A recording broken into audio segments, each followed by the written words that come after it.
La envidia que mora en mí. En cuanto a mí, casi se deslizaron mis pies. Por poco resbalaron mis pasos, porque tuve envidia de los arrogantes, viendo la prosperidad de los impíos. Salmo 73, 2, 3. El tema de hoy es sobre una de las manifestaciones más diabólicas y mortales que existe. La envidia. Una prisión en la que todos los seres humanos, en mayor y menor medida, estamos atrapados. Acerca de este demoníaco sentimiento y en ocasiones pasión que sale de nuestro corazón y mente, todos estamos de acuerdo. Todos opinamos que la envidia es odiosa, espantosa y destructiva en gran manera. Literalmente, la envidia es carcoma de los huesos. Proverbios 14:30.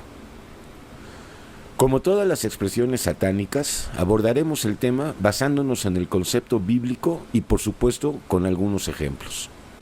Vamos a comenzar con la envidia del padre de la envidia, esto es, de Satanás. ¿De dónde salió la envidia? Evidentemente del diablo. Satanás es el productor y hacedor de la envidia y de toda clase de males e injusticias. Por esta razón, porque la envidia es un producto del diablo, él será el primer ejemplo que estudiaremos. Luego veremos al menos 6 casos de envidia en la Biblia. Ejemplo número 1. El ejemplo de Satanás. La Biblia nos revela que Satanás era un querubín grande y protector que custodiaba el trono de gracia, es decir, el trono de Dios. Ezequiel 28, 12 al 14. Tú eras el sello de la perfección, lleno de sabiduría y acabado de hermosura. Tú querubín grande, protector, yo te puse en el santo monte de Dios. Allí estuviste, en medio de las piedras de fuego, te paseabas. Este ángel creado por Dios, dotado de todas estas características, no pudo ni quiso mantenerse en su posición original de guardián del trono de Dios y de servidor de él. Al contemplar su hermosura, sabiduría y perfección, dice la Escritura acerca de Satanás en Ezequiel 28, 17, se enalteció tu corazón a causa de tu hermosura, corrompiste tu sabiduría a causa de tu esplendor. Satanás se contempló a sí mismo y vióse como el más hermoso y perfecto de los seres creados. Y en verdad lo era. Él era el más perfecto de todos los ángeles. Aquel ángel estaba acabado, era perfecto, en sabiduría y en hermosura. Notemos que la sabiduría y la hermosura son 2 cosas que nos seducen grandemente, 2 tentaciones por las cuales el diablo nos ataca de continuo. El caso es que Satanás era el mejor entre todos los millones de ángeles que Dios hizo. Sin embargo, cuando Lucero contemplaba a Dios en su inigualable majestuosidad, perfección y hermosura, se enfurecía y se encolerizaba, es decir, ardía de envidia y de celos. Esta fue la primera manifestación de envidia en el universo, la envidia que el diablo experimentó por su creador. Dicha envidia llegó al grado de querer destronarlo. Por esta razón, este ángel fue echado de la presencia divina, Ezequiel 28, 16. A causa de la multitud de tus contrataciones, fuiste lleno de iniquidad y pecaste, por lo que yo te eché del monte de Dios y te arrojé dentro de las piedras de fuego, oh querubín protector. Satanás quiso ser como Dios. Al comparar su hermosura y sabiduría con la de su hacedor, no pudo guardarse y permanecer. La envidia lo empezó a carcomer. Dice la Biblia en Proverbios 27, 4, ¿quién podrá sostenerse delante de la envidia? El libro de Isaías nos revela y describe en solo 2 versículos la envidia experimentada por Satanás antes de ser lanzado del cielo a la tierra. Escuchemos. Tú que decías en tu corazón, subiré al cielo, en lo alto, junto a las estrellas de Dios levantaré mi trono, y en el monte del testimonio me sentaré, a los lados del norte, sobre las alturas de las nubes subiré, y seré semejante al Altísimo. Isaías 14, versículos 13 y 14. Retengamos las últimas 5 palabras. Y seré semejante al Altísimo. He ahí la intención más maligna del diablo. Desde el principio y hasta el fin, desde Génesis hasta Apocalipsis, Satanás es lo que quiere hacer. Ser semejante a Dios. Es decir, ser como Dios. Es decir, ser Dios. El diablo quiere esto, aun si fuera posible matando a Dios. Como no puede hacerlo, solo le queda imitar la obra de Dios y a Dios mismo, tanto que se siente en el templo de Dios como Dios, haciéndose pasar por Dios. Segunda de Tesalonicenses 2:4b. Ahora bien, lo que Satanás no pudo hacer en el cielo, quiere hacerlo en la tierra. Para esto introdujo a su simiente, a la simiente cainita, Génesis 3:15. No obstante, también lo quiere hacer por medio de los hijos y de las hijas de Dios, los que en tanto que no vuelvan a nacer, están bajo la potestad del diablo. Esto es exactamente lo que vemos en el huerto del Edén, cuando por engaño y lisonjas del diablo, el diablo por medio de la serpiente, hizo que Eva codiciara el agradable árbol de la ciencia del bien y el mal, el que según la Biblia era bueno para comer, agradable a los ojos y codiciable para alcanzar la sabiduría. Génesis 3:6. En efecto, en la codicia está inherente la envidia y viceversa. Experimentamos envidia cuando creemos que algo o alguien nos hace falta. De cualquier manera, toda envidia surge de un vacío.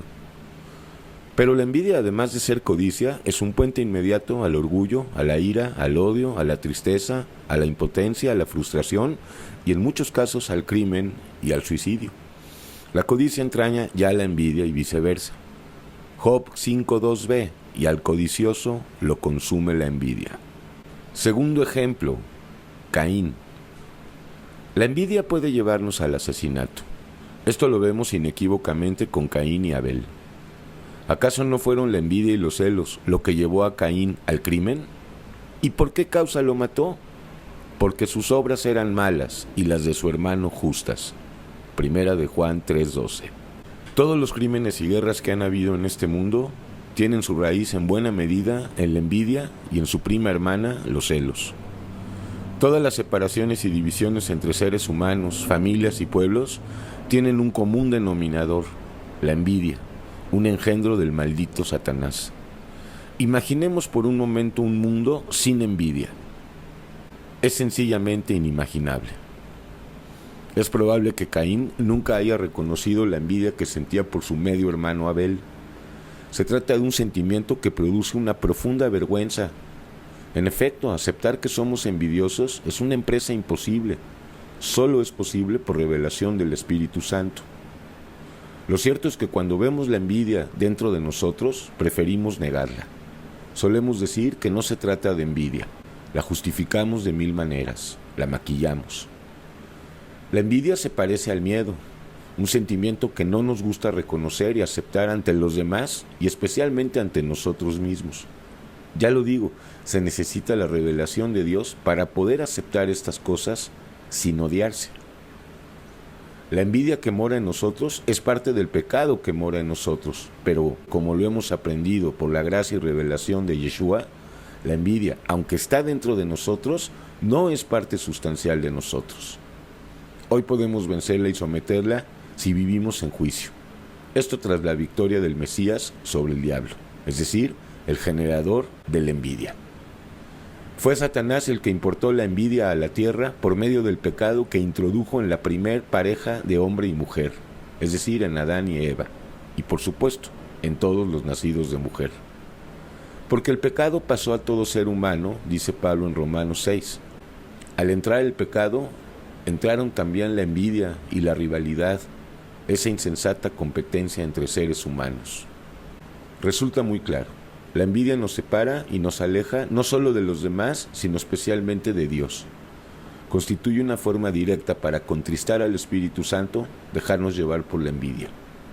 Porque nosotros también éramos en otro tiempo insensatos, rebeldes, extraviados, esclavos de concupiscencias y deleites diversos, viviendo en malicia y envidia, aborrecibles y aborreciéndonos unos a otros. Pero cuando se manifestó la bondad de Dios nuestro Salvador y su amor para con los hombres, nos salvó no por obras de justicia que nosotros hubiéramos hecho, sino por su misericordia, por el lavamiento de la regeneración y por la renovación en el Espíritu Santo. Tito 3:3-5. Tercer ejemplo, José y sus hermanos. El tercer ejemplo de envidia que revisaremos fue el que experimentaron por José sus medios hermanos. Y sus hermanos le tenían envidia, Génesis 37:11a. Por las razones que fueran, José, el hijo de Jacob, era un individuo propicio a padecer toda clase de envidias por parte de los demás. Dice la Biblia, y era José de hermoso semblante y bella presencia. También dice, Dios estaba con José y fue varón próspero. Génesis 39, 2a y 6b. Lo cierto es que desde que José era un niño, sus hermanos quedaban rendidos de envidia ante las virtudes celestiales que habían en José. Por esta razón era odiado y despreciado por su familia. Más tarde lo fue por todo Egipto. Génesis 37, 3, 4. Llamaba Israel a José más que a todos sus hijos, porque lo había tenido en su vejez, y le hizo una túnica de diversos colores. Y viendo sus hermanos que su padre lo amaba más que a todos sus hermanos, le aborrecían y no podían hablarle pacíficamente. José era un individuo que caminaba conforme a la voluntad de Dios y no conforme a la suya, es decir, conforme a la voluntad de la carne. En él moraban virtudes divinas que hacían que José fuera envidiable. Dice la escritura de José que era hermoso, soñaba sueños celestiales y proféticos, predicaba la palabra de Dios, llegó a ser virrey de Egipto y por si fuera poco era el hijo preferido de su padre, el hijo de Raquel, a quien Jacob amó. José agradaba a Dios y por eso Dios se manifestaba en José. Esa era la razón por la cual era envidiado. Eclesiastés 4:4 nos lo confirma. He visto asimismo que todo trabajo y excelencia de obras despierta la envidia del hombre contra su prójimo. Siguiendo nuestro hilo conductor, que la envidia es codicia y tarde o temprano puede llevar al crimen, recordemos que la envidia que sentían los hermanos de José los llevó a cometer un crimen de secuestro aberrante en contra de su propio hermano. Es Esteban quien nos lo confirma en Hechos 7:9. Los patriarcas, movidos por envidia, vendieron a José para Egipto, pero Dios estaba con él. Todos sabemos cuál fue el final de José y cuál fue el de los medios hermanos de José. No es un misterio. Mientras que José fue prosperado más y más, los hermanos fueron reducidos. ¿Por qué causa? Porque se dejaron llevar por la envidia. Es la envidia de los hermanos de José, es decir, la envidia que está en cada uno de nosotros, la envidia que mora en mí. Cuarto ejemplo, Raquel y Lea. En otro ejemplo, y dentro del mismo contexto y de la misma escena patriarcal, vemos reñir y pelear por envidia a las hijas de Labán. Esto es, a Lea y a Raquel, dos hermanas que compartían al mismo esposo. Génesis 31. Viendo Raquel que no daba hijos a Jacob, tuvo envidia de su hermana, y decía a Jacob, dame hijos, o si no, me muero. La envidia se dirige a todo y a todos, a las personas, a los objetos materiales, a la belleza física, a la sabiduría del mundo, a la fama, a la popularidad, al renombre, a la juventud, es decir, a todo. Todo es posible envidiar. La criatura vieja es envidiosa, porque es codiciosa y está vacía de todo bien verdadero. La envidia es un fuego abrasador, una sosa cáustica, un incendio interior que se encuentra estrechamente relacionado con la codicia y la avaricia. Santiago 4:2. Codiciáis y no tenéis, matáis y ardéis de envidia. Esta misma envidia está relacionada con el infierno. Santiago 3:6. Ellas son Lea y Raquel, Raquel y Lea, dos hermanas que ardían de envidia una por la otra. ¿La razón? Ninguna estaba conforme con su parte y su posición. No estaban conformes con lo que tenían, y por supuesto no estaban agradecidas por lo que no tenían y lo que en su propia opinión les faltaba. Ambas se sentían vacías por dentro porque dependían de un hombre, de unos hijos, a fin de cuentas de seres humanos. En este caso de Jacob, uno de los mayores ídolos de estas dos mujeres. La envidia separa a nuestra alma de Dios, aleja al Espíritu Santo y al cuerpo de Cristo destruye. La envidia divide a los hermanos y a la familia natural. La envidia es separatista, divisoria y productora de pleitos, blasfemias, malas sospechas, disputas necias. Primera de Timoteo 6:4. Se nos exhorta a combatir contra este asqueroso enemigo del ser humano. No tenga tu corazón envidia de los pecadores, no tengas envidia de los hombres malos, ni desees estar con ellos. No te entremetas con los malignos, ni tengas envidia de los impíos. No te impacientes a causa de los malignos, ni tengas envidia de los que hacen iniquidad. Proverbios 23, 17a, 24, 1 y 19. Sabemos por revelación que la envidia sale de nosotros, de nuestro corazón y mente, pero no pertenece a nosotros. Se trata de la envidia que mora en nosotros, la que debemos atajar, atar y someter por la gracia del Espíritu Santo. Claro está, viviendo en juicio, esto es, crucificándonos con Yeshua. Algo muy importante de aclarar, para los que creemos en la sangre expiatoria del Mesías, no hay culpabilidad alguna por el hecho de experimentar y sentir envidia por alguien o por algo. No olvidemos que el pecado sigue estando dentro de nosotros. Por eso el título de este sermón, El pecado que mora en mí. En este sentido, la sangre de Yeshua nos mantiene limpios, impolutos e irreprensibles ante Dios. Claro está, si vivimos en victoria. Ahora bien, si bien no es pecado sentir envidia, pues es inevitable, ya que el hombre viejo sigue dentro de nosotros, sí es pecado el hecho de dejarnos arrastrar, esclavizar y someter por ella. Se trata de un espíritu maligno muy poderoso, el que sin Jesús es totalmente imposible someter y doblegar. Bendito sea Yeshua, que también a la envidia del diablo la exhibió y la venció públicamente en la cruz del Calvario. Quinto ejemplo, Moisés y sus hermanos. Recorriendo un poco más la historia de la envidia en la Biblia, nos encontramos con la envidia que padeció Moisés por parte de su hermano y su hermana, la envidia de su propia familia, la de Miriam y Aarón. Números 12:1. Aarón y María hablaron contra Moisés a causa de la mujer cusita que había tomado, porque él había tomado mujer cusita. Volvemos a lo mismo. La envidia siempre la escondemos y la negamos. Siempre está agazapada, siempre la escamoteamos. En pocas palabras, la justificamos. Y es que hay que reconocerlo. No hay un ser humano en la tierra al que le agrade reconocer de buena gana su envidia. Solo los cínicos pueden. Para nosotros, no obstante, es evidente que los hermanos de Moisés tuvieron envidia de él, y aunque la Escritura no lo dice abiertamente, se infiere la envidia de ambos hermanos, pues aquel varón Moisés era muy manso, más que todos los hombres que había sobre la tierra. Números 12:3. También dijo Dios de él: mi siervo Moisés, que es fiel en toda mi casa, cara a cara hablaré con él y claramente, y no por figuras, y verá la apariencia de Dios.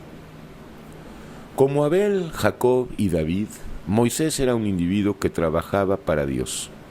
Por tal razón fue odiado y despreciado en su tiempo. Números 12:7 y 8.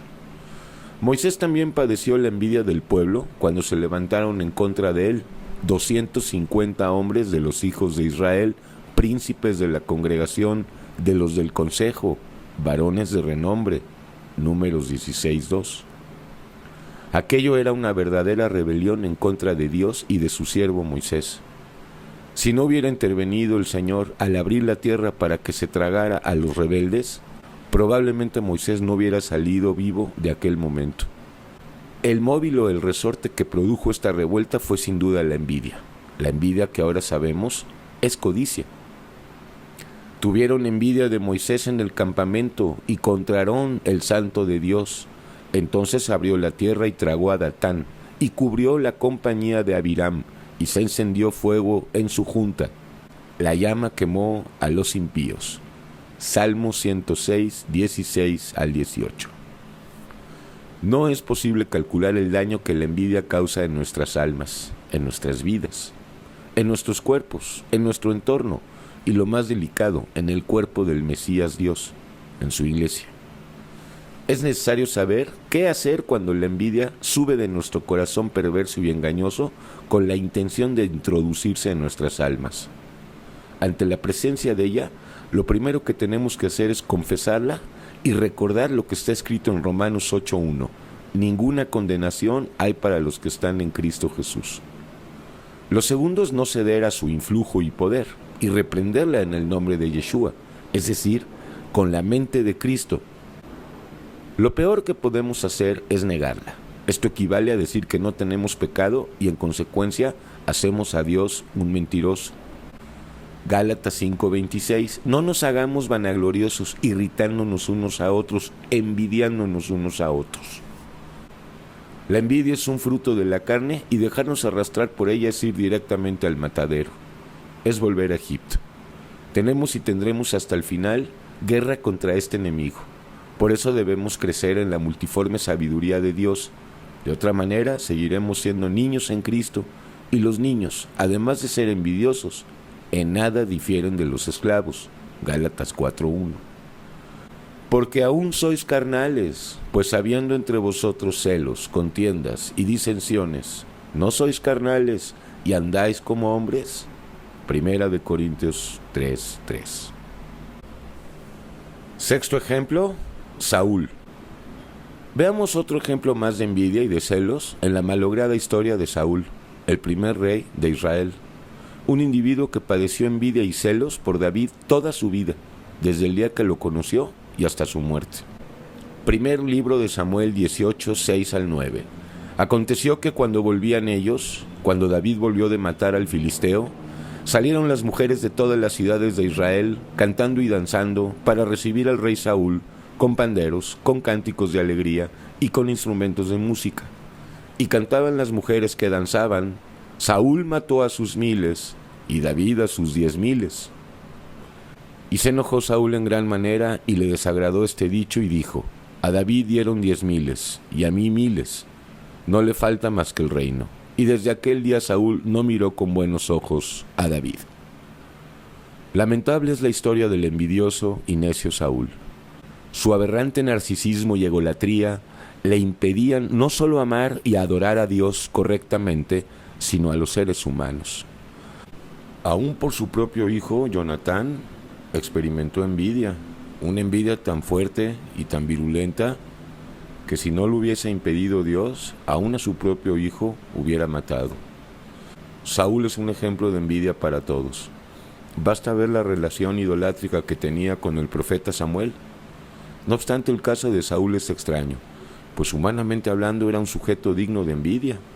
Dice la Escritura que de la cintura para abajo era inigualable, ninguno como él en todo el reino. Además era un ungido por el profeta de Dios y el primer rey de Israel. Llegamos al último ejemplo de nuestro estudio, el ejemplo de Yeshua, el ejemplo del Mesías, y por extensión el ejemplo de su iglesia. Finalmente veamos al mejor ejemplo, al de nuestro Señor Jesucristo, en quien no se halló engaño ni envidia, y sin embargo por envidia le habían entregado los principales sacerdotes. Marcos 15:10. Este es el caso único de alguien que nunca padeció envidia por otro ser humano o por cualquier otra cosa creada. Básicamente hemos visto lo que es experimentar envidia por los demás. Ahora es menester hablar de la envidia desde otro ángulo, es decir, desde el ángulo de la envidia que producen en los demás aquellos y aquellas que caminan con el Mesías, esto es, los que tienen el Espíritu Santo. Siguiendo nuestro hilo conductor, de que la envidia es un sentimiento inaceptable para aquellos que padecen de este sentimiento, veremos cómo la iglesia del Dios vivo, esto es la pequeña manada, a pesar de ser despreciada y odiada por el mundo, es al mismo tiempo envidiada. Romanos 10:19. Yo os provocaré a celos con un pueblo que no es pueblo, con un pueblo insensato. Os provocaré a ira. Efectivamente, nosotros que somos viles y menospreciados, pobres, puercos y malvados por naturaleza, débiles e insensatos, nosotros que por la gracia de Dios hablamos la verdad que tanto ofende a los residentes de este mundo, nosotros los perseguidos y odiados, somos al mismo tiempo envidiados. Esto no es imaginación mía, por esto lo aclaro. Lo que envidian de nosotros es a Yeshua, aunque ellos no lo puedan ver así. Veamos las cosas bien. No se necesita creer en Dios para anhelar el bienestar, la libertad, la sabiduría, la justicia, el poder, la salud, la paz, la amistad y el amor. Todos los seres humanos, sin excepción, tenemos por naturaleza este tipo de aspiraciones y anhelos. A pesar de esto, vemos un mundo y una sociedad antagónica y opuesta a estas cosas. En vez de bienestar, paz y libertad, vemos a una humanidad encadenada y caída en términos espirituales. Sobre el bienestar y la prosperidad económica que tanto proclaman los gobiernos, sabemos que los únicos que están bien y prósperos, en este sentido, son los muy ricos y multimillonarios. Sobre la pretendida justicia y equidad en el mundo, no vemos más que injusticia y guerra. Guerra en el corazón humano y guerra entre naciones y pueblos. Acerca del amor del mundo, ya hemos estudiado que en el mundo solo existe el amor fingido y por lo tanto falso, mentiroso, interesado y por lo mismo diabólico. El mundo quiere paz, amor, justicia, bienestar, etcétera, etcétera. Sin embargo, nada de esto existe en este sistema. Es aquí donde entra en acción la iglesia de Yeshua, la que por gracia inmerecida posee todas estas cosas que el mundo quiere y mucho más. Tan solo hablar del fruto del Espíritu Santo que se manifiesta en cada persona que obedece al Mesías es causa de profunda envidia para los que viven en el mundo y para la carne. Efectivamente, ¿cómo no envidiar a personas que están llenas de amor, gozo, paz, paciencia, benignidad, bondad, fe, mansedumbre y templanza? Gálatas 5:22. No importa qué tan pobres en la escala social y cultural seamos, el testimonio de un hijo y una hija de Dios producen hostilidad por la envidia que desatan en los demás. Esto es inevitable. Es aquí que tenemos que ser muy cuidadosos y andar en temor, porque ciertamente vamos de poder en poder, y dicho poder se manifiesta en el mundo a través de nosotros, pues nadie enciende una luz y la pone bajo la cama. Marcos 4:21. Yeshua se manifiesta y despide su aroma celestial en nosotros. Es claro que esto produce envidias y otras reacciones en nuestro entorno familiar y social. Reacciones como odio, burla, crítica y rechazo. Es un asunto delicado en el que necesitamos ser instruidos directamente por el Maestro. Tampoco debemos olvidar la existencia y la presencia de la simiente cainita. Las personas que caminan con Dios, que son templo del Espíritu Santo, están sujetas a multitud de envidias por parte de los demás. Nuestro comportamiento es extraño, absurdo e ilógico para los demás. Sin embargo, es perfectamente lúcido y racional en la opinión de Dios. Vivimos en una libertad incomparable y en la paz de Cristo, que no es como la del mundo. Cada uno de los frutos del Espíritu Santo son privilegios que no se encuentran en el mundo, aunque en el mundo se hable de ellos día y noche. Hablamos de una vida eterna, de cuerpos glorificados. Hablamos de reinar con Yeshua 1000 años en la tierra, de nuevos cielos y de nueva tierra. Frente a estas cosas, ¿cómo no caer en la envidia, aunque negándola? Ante esta situación, nuestro deber es resistir la envidia de los demás sin llegar al orgullo, al regodeo, al odio o a la vanagloria. Recordemos siempre que llevamos un hombre viejo codicioso, ególatra y adorador de sí mismo. En suma, a un envidioso. A la criatura vieja le fascina ser admirada y envidiada por los demás. Debemos reconocer esto. Recordemos siempre que la envidia es una de las caras más horrendas de Satanás. Y si es horrible y amargo sentir envidia por otros, es venenosamente dulce que otros la experimenten por nosotros. Es parte de nuestra guerra no caer en la tentación de querer ser envidiados. Por esto es necesario vivir humillados, es decir, en obediencia, dándole la gloria a Dios en todo momento. El Mesías Yeshua nos ha hecho grandes promesas de vida eterna, pero también para esta vida temporal. Son promesas que día con día tienen cumplimiento en nosotros. Su protección, su guianza, su consejo, sus fuerzas, su poder. Todo esto necesariamente produce en los demás envidia. Podríamos pensar entonces de esta forma, que el Espíritu Santo que mora en nosotros permite esa envidia o celo en los demás hacia nosotros con la intención de atraer a los otros hacia Él mismo. Por eso nuestro deber es menguar, porque solo así podemos crecer. Nuestra divina tarea es llevar a otros a los pies de Cristo, es decir, a la cruz, a la sana doctrina. Si Jesús se vale de este recurso para atraer a sus hijos perdidos en el mundo, debemos nosotros hacernos a un lado y decirle a los demás que lo que ven en nosotros es a Jesús y que pueden recibirlo por gracia, es decir, por la fe en la obra del Mesías. No es tarea fácil saber canalizar la envidia del mundo. Se requiere entrenamiento espiritual, se requiere temor santo y verdadero arrepentimiento. Pensemos entonces en un Pablo, el que fue enormemente envidiado. Desde luego que esa envidia, la más de las veces, no se manifestaba abiertamente como tal, sino que se reflejaba en las críticas, las burlas, los juicios y los vituperios que los otros hacían de Pablo. Y así sucede con nosotros. Somos envidiados, pero encubiertamente. Esto, lejos de enorgullecernos, nos manda a humillarnos y a compartir con el envidioso perdido el regalo de Dios, que es Jesucristo crucificado y resucitado. Porque sin Cristo estamos atestados y vendidos a la injusticia, fornicación, perversidad, avaricia, maldad, llenos de envidia, homicidios, contiendas, engaños y malignidades. Romanos 1:29. Hay que tener cuidado de no enseñorearnos ni de manipular a aquellos que por estar bajo el lazo del diablo padecen envidia por nosotros. Enseñorearnos significa regocijarnos internamente por ser envidiados. Es un narcisismo aberrante. Con relación a la envidia, nuestro combate es bifronte. Por un lado debemos mantener atada a la envidia que la criatura vieja dentro de nosotros experimenta. Y por el otro lado debemos canalizar la envidia de los otros hacia nosotros, por causa del testimonio de Yeshua en nosotros. Esto será hasta el final. Para terminar, volvamos al texto que encabeza este sermón, el Salmo 73. El salmista David, en confesión extraordinaria, nos dice que estuvo a punto de caer por causa de la envidia que sentía al ver la prosperidad de los arrogantes e impíos. Ciertamente la envidia no desaparecerá hasta el final. No obstante, como hemos dicho, debemos crecer en la criatura nueva, renovándonos cada día por medio del entendimiento. Romanos 12:2.